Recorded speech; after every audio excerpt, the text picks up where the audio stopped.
Welcome to this step-by-step guide on using the GeoWeaver app through George Mason University's OpenOnDemand portal. Whether you're managing AI workflows or streamlining data pipelines, GeoWeaver is your secret weapon to boost productivity and reduce repetitive tasks. To get started, head over to https://ondemand.org.gmu.edu and log in with your Mason credentials. Once logged in, find the GeoWeaver app and click on it. Fill in the required fields based on your requirements.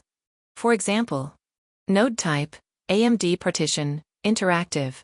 Time limit, 1 hour. Cores, 8. Memory per core, 4 GB.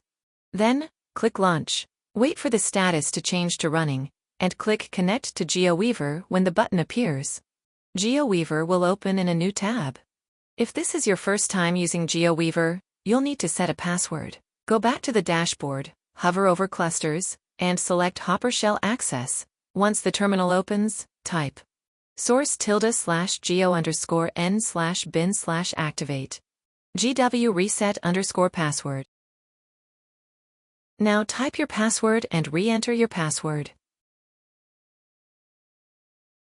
Now go back to the GeoWeaver app. Click Linux/Win/Mac computer host, then click the Python icon. When prompted, enter your new password and click Confirm. If you see a list of Python environments, you're all set. You've successfully launched GeoWeaver on GMU's OpenOnDemand and accessed your Python environments.